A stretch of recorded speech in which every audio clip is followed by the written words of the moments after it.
If you've ever found yourself in a situation where you color collect and grade, and then after doing that, you look at your footage and you hate it, or maybe you've been doing some color collecting and grading for other people, and people end up complaining about your footage that it looks amateurish, it doesn't look good, the colors are nasty, then this is a video for you, because I'm going to share tips and tricks how you can color collect and grade your footage like a professional. So if that is you, then this is a video for you. This is a pro video and even intermediate video. And if you're new here, consider subscribing to our channel, because this channel is here to help you to grow as a filmmaker and even to earn some good money out of the craft that you do. So if you enjoy the business bit of filmmaking and enjoy doing the technical bit of it, this is a channel for you. Simply go ahead and subscribe, hit the bell button, then let's jump right into the video, guys.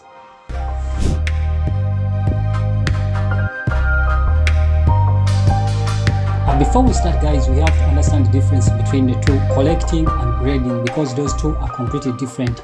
Collecting simply means keeping your clip natural as possible without adding any artistic color to your footage or maybe look. You don't need to create a look at this stage of collecting. Just make sure that your white is balanced, your contrast is on point, the exposure, it is where it is supposed to be. And then when it comes to color grading, that is when you add the artistic look to your clip, depending on the mood that you're going for, or maybe depending on the director's need or the producer. If they tell you that we want our footage, our video to look like a vintage video, or maybe to look this way, that is when we go to that stage of creating a look, what we're terming as grading. So my friend, do not mess up the two, because they are completely different. Collecting simply means keeping the clip natural as possible, the clip to look the way it is supposed to look, without heavy exposure, without underexposing the footage, but it has to look natural as possible. And then grading, that is when you make sure that you're adding an artistic look depending on the mood the director is going for, or maybe the story. So in this new sequence, now we can start. We're going to use the eyes in the first place, minus even worrying about these scopes. Let me even minimize it, make it smaller so that we can see our program monitor a bit bigger, so that you guys can see what I'm talking about here. So by simply using our eyes, we can tell that our picture is a bit exposed and the saturation is lacking somehow. So we're going to fix the exposure, the saturation, the contrast, and even boosting the skin, or maybe fixing the skin tone. So let's jump into the color, the Lumetri color. When you go to Lumetri color here, there are so many things, the sliders here, but simply go to basic. Like I told you guys, we are keeping this tutorial for beginners, so I'm not going to go into advanced stuff right here, but I'm just going to show you guys how you can do it faster and make your colors to look on point. So fixing the exposure, I beg that you don't start with exposure button. I start with shadows. Just pull the shadows a little bit down, and even the highlight down, and then you can even touch the white right here. If you don't know what all these ones mean, white, blah blah, I will dedicate a tutorial simply talking about this Lumetri color and break it down for you guys to understand. But for now, just do, or maybe do what I'm telling you. For exposure, most of the time use highlight and shadows when you want to turn the exposure down. If you see that the exposure is way too high, still way too high, then you can touch the exposure button, the overall exposure button, and take it down. But this time around, since our picture is not all that overexposed, we're not going to touch even the exposure. Hope you got that one right. And then looking at the exposure, now we're somehow okay. I'm going to pull this one back a little bit, and even the highlight a little bit, like that. Hope you're good to go. That one is okay with me. When I look at the white using my eyes, I can see that the white is okay. The picture is, it was taken well. The camera was white balanced well, so we have no issues with that. But still, I can see that our saturation is a little bit down. So I'm going to come here to saturation here and boost it maybe around 10. I don't usually want to go overboard, because you see, when you go overboard, the skin becomes messy, and even other colors inside there, they become a little bit messy. So when you're pulling this, start with a a small number unless when the footage that you collecting is raw. If it is raw, most of the time you're going to go way too high. But if the picture was shot in JPEG format, then simply don't go overboard. I'm going to leave it to 20. I can even take it a little bit down there. That is okay with me. So let's see the before and after. Before, you see, and after, before and after. This is looking a bit beautiful to me. So I'm going to duplicate this clip. I'm going to duplicate it by simply placing alternative on my keyboard and then drag it to the side. So this clip is collected. So what we're going to do next is now to look at our skin tone to see whether the skin tone is on point. So how do we do that? The skin tone, let me zoom here, put it to 100 and look at our skin. My skin looks a little bit okay. I have no problem with it. It looks okay. So I'm not going to tamper with the screen.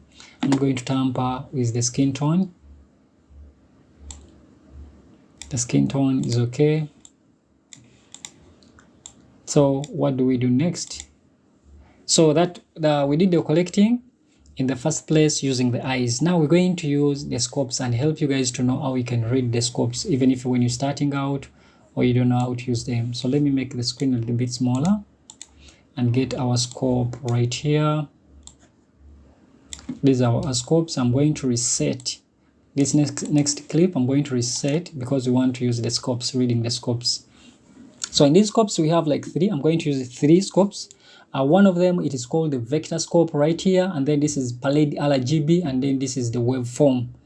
Each scope here does a different function. Though, if you advance and you know what you're doing, you can even use one scope and get things right. But most of the time, each scope was designed for a specific job. When it comes to vector scope right here, most of the time we use this vector scope to see how saturated the picture is or desaturated, and even fixing the skin tone. If you're going to fix the skin tone, most of the time you're going to use the vector scope. And then when it comes to Pallade RGB, you can see that there is red, green, and blue, the RGB. The reason that's why it is called Pallade RGB. This Pallade RGB helps us to balance the white. If your white is messed up, straight away this Pallade RGB can help you to tell you that our color is messed up. But by looking here at the red and the green and the blue, you can see that each and everything is touching the tip up here. And to me, it seems like, not even seemingly, but the colors are balancing to me, but everything is clipping, meaning we have to do something when it comes to highlight and the white.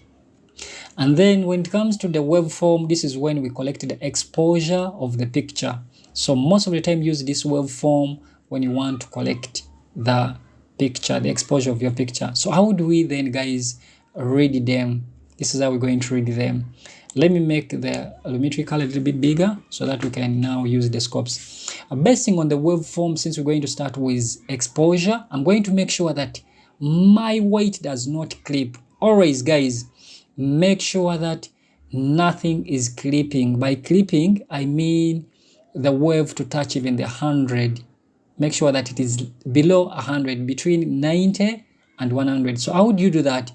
To move this white here down, you're going to go to the white slider and then drop it down.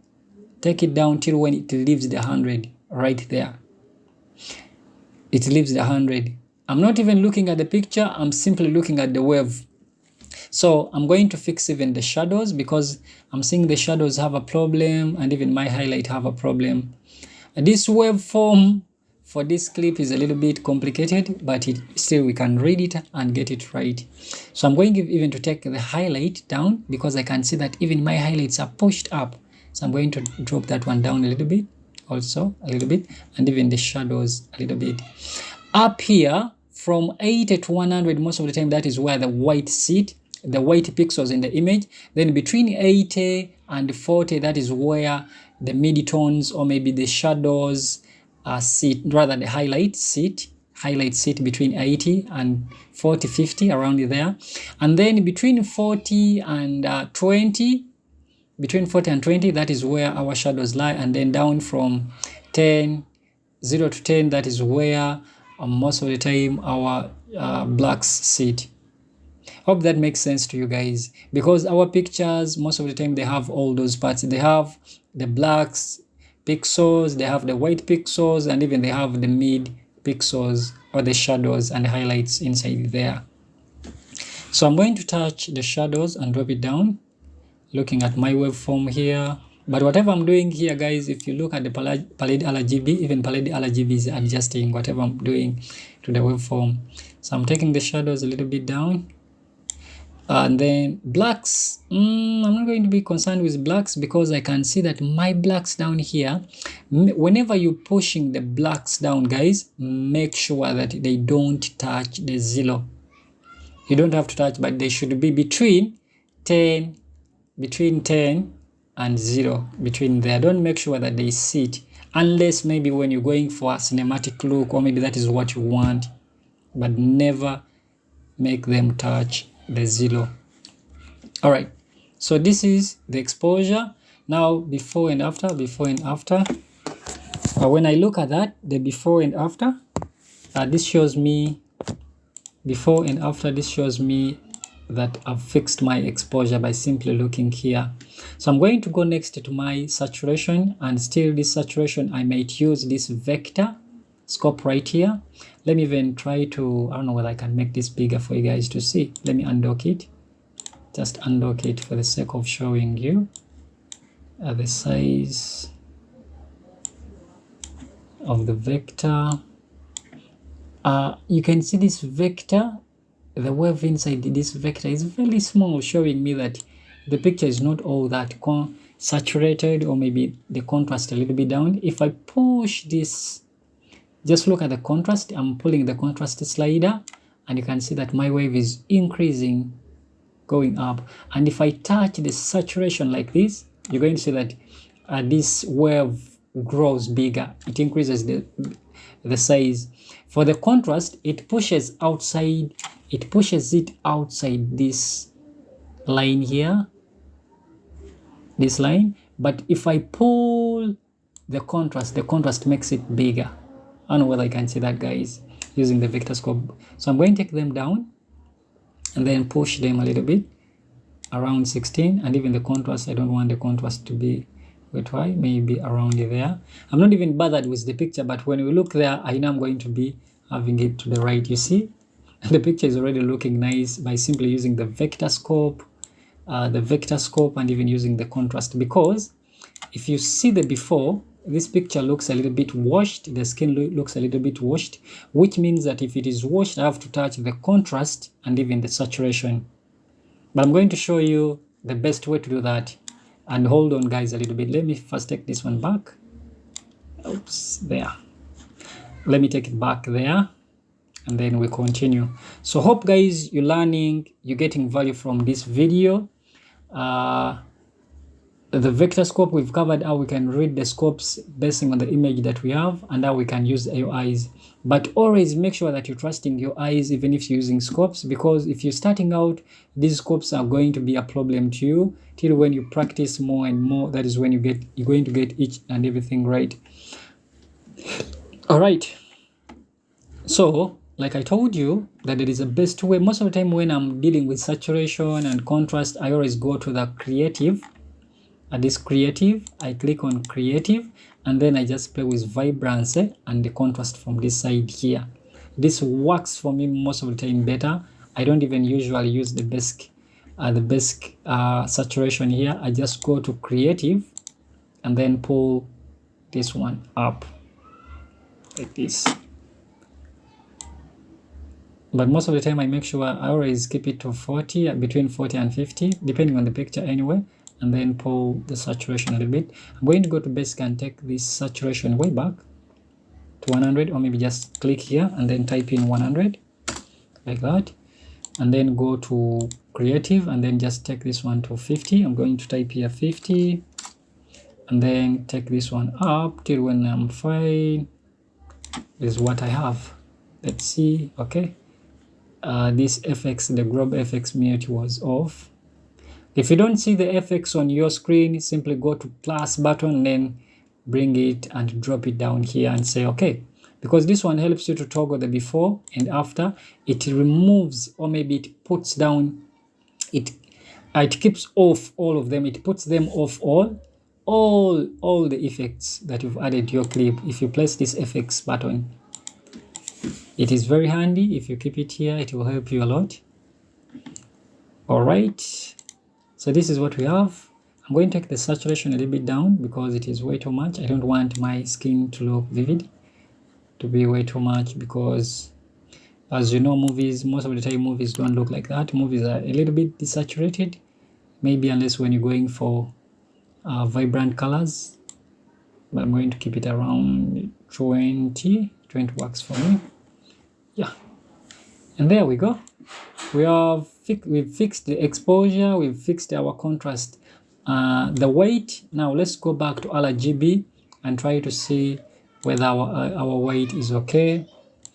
But like I told you guys, when I look here, depending on what I'm seeing here, our weight is balancing, unless when there is any color that is clipping. For example, I'm going to show you an example here. Let's go back to basic and then simply pull just one color. I'm going to add a temperature of, sometimes you will find the palette RGB looking like this. By simply looking at the palette RGB, this will just know that the white is messed up. White is not balanced. So what you have to do, you have to make sure that you balance your white here. But most of the time, I don't recommend using the temperature when you're balancing the white. That will be maybe for another day. But if you find your RGB, palette RGB looking like this, just to know the white is messed up and you have to fix it.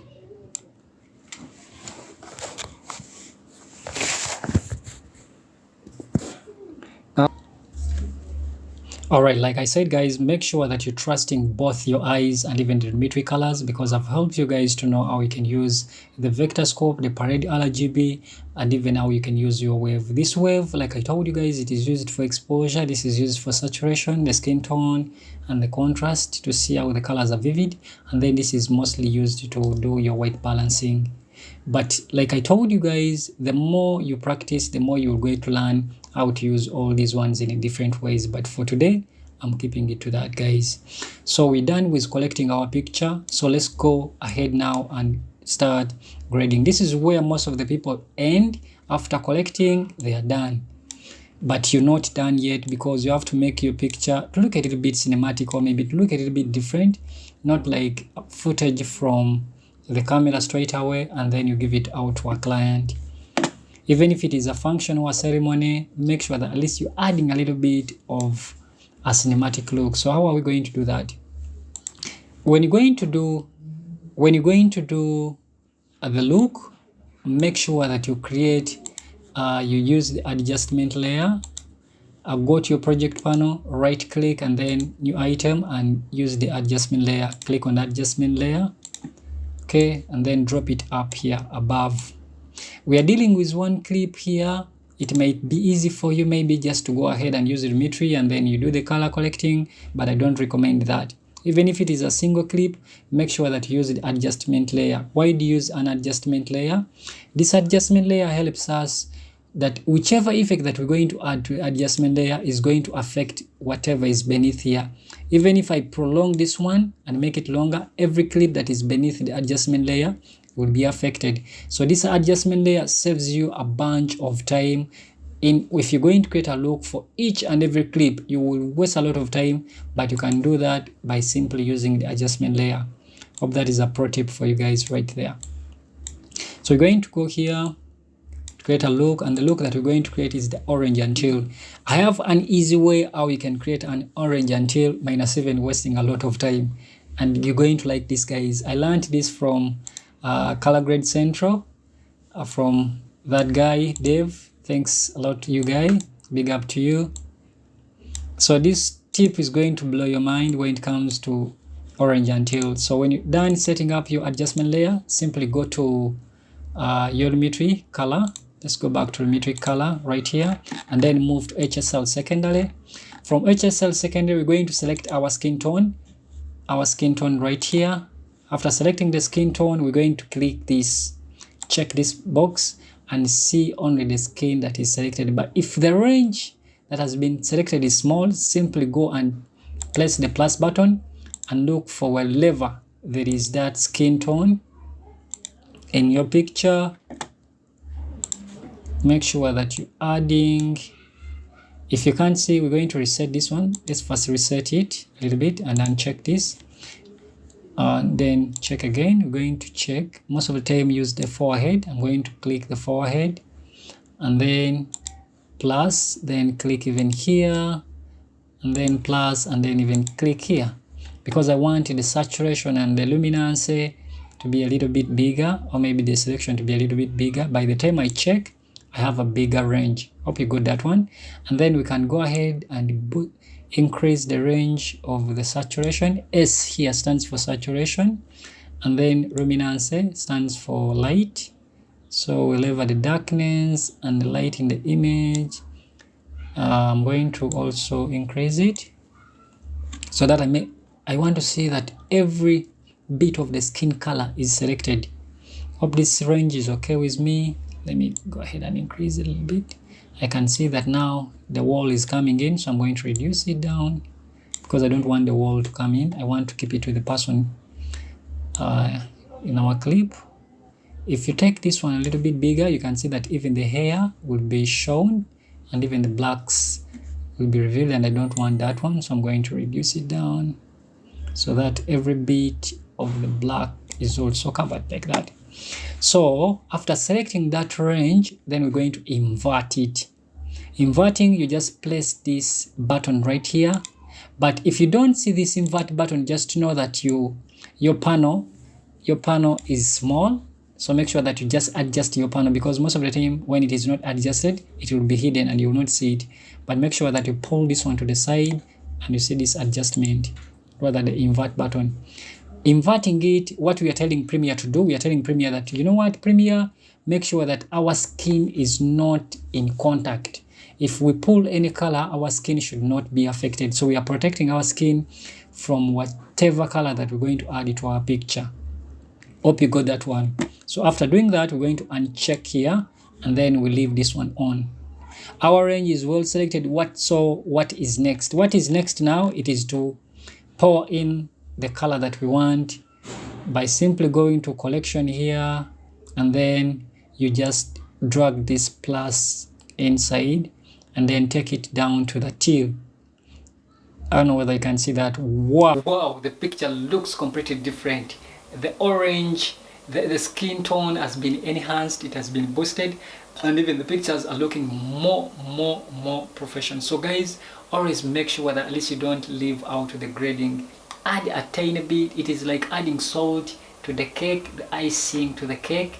So make sure that whenever you're doing your collecting, at least add some icing to the cake by doing the grading and creating this simple look that I've shown you how to create an orange and teal. I've shown you the easiest way, because so many people teach about orange and teal the most complicated way, but I've found this one working for me all the time. What we've done, guys, we've just selected the skin from whatever the range of the skin was and adjusting it from here, and then after that we inverted. And what inverting was doing is to protect our skin tone, and then we just pulled the teal color inside. By pulling the teal color, you can even see that the orange in the picture is also boosted. Did you see that, guys? I don't know whether you notice it, but even the orange is boosted. Why? Because we are moving to the opposite side of the orange and the red colors, so this one will be boosted also. So we are done with creating the orange and teal. If you want it to go overboard, or maybe make it more cinematic, like a little bit saturated, still we can go down. But most of the time I always want to keep the things simple, especially depending on what you're doing. For ceremonies, you don't want to go overboard. For movies, it is okay to go overboard depending on what you're looking for, the mood that you're looking for. But for ceremonies and TV, I always want to keep it simple, just add a little bit tiny look. Thank you for watching the video till the end of it all. Just in case you enjoyed and learned a lot from this video, don't forget to subscribe to our channel. Like I told you guys, this channel is here to help you to grow as a content creator and even to earn some good money out of your craft. So always make sure that you watch every video that we put outside there, because every video is intended to add value to help yourself. As always, do not forget that the kingdom of heaven is near. So what we have to do is to repent.